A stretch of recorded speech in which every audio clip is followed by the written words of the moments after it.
Alors, en règle générale, toutes les entreprises qui favorisent le bilan de compétences et le prennent en charge soit complètement, soit en partie, permettent à leurs employés une bien meilleure mobilité professionnelle, aussi bien en nombre qu'en qualité, puisque en invitant quelqu'un d'extérieur à parler de leur parcours professionnel, ça permet aux salariés d'avoir la parole libre.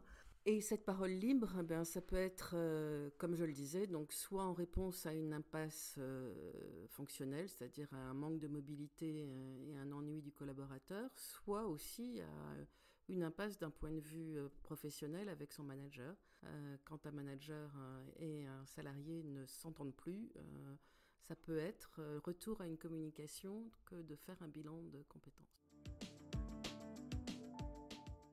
Pour nous, l'action de formation bilan de compétences, une action de formation comme une autre, et on lui donne toute sa visibilité dans notre catalogue de formation. C'est souvent soit parce qu'ils ont entendu un de leurs collègues qui a fait un bilan de compétences et qu'eux-mêmes trouvent un point commun avec la démarche du collègue.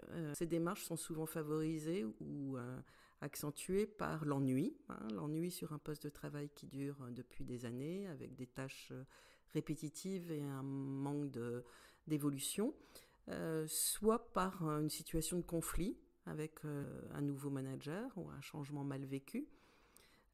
Soit encore par des trop gros changements dans l'entreprise. Je parle de fusion, de changement de contexte, de changement fort d'organisation, où les gens se retrouvent perdus et n'ont plus du tout le sens de ce pourquoi ils travaillent. Et, et ont un grand besoin de sens. Et c'est souvent ce besoin de sens qui les amène à nous. Souvent, chez nous, les bilans qu'on nous demande, c'est des collaborateurs qui sont chez nous depuis un certain temps et puis qui s'y plaisent souvent, qui se plaisent plutôt bien dans l'entreprise et demandent un bilan pour poser des compétences parce que quand ça fait 10 ans, 15 ans que je fais la même fonction, je sais plus dire ce qu'est une compétence et ce qui ne l'est pas. C'est plutôt ça qui amène les demandes de bilan chez CDP. Alors les gros bénéfices que j'observe, c'est avant tout un regain de motivation.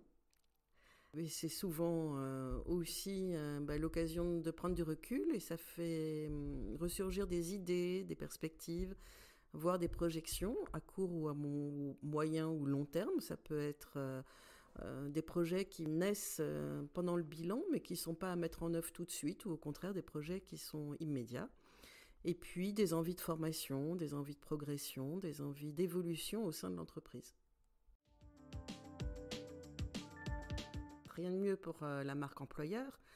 Faire un bilan de compétences, c'est aussi participer à l'amélioration de la qualité de vie au travail. On sait tous qu'un collaborateur plus heureux sera plus efficace, plus souriant, plus agréable pour ses collègues. Et puis, je parlais de marque employeur, c'est acquérir bien sûr de nouveaux talents, fidéliser les talents que vous avez dans l'entreprise, savoir les remobiliser, mobiliser quand vous avez des événements et des restructurations dans l'entreprise. Pour le mot de la fin, je dirais que c'est rajouter de l'humain au service de l'optimisation de l'organisation.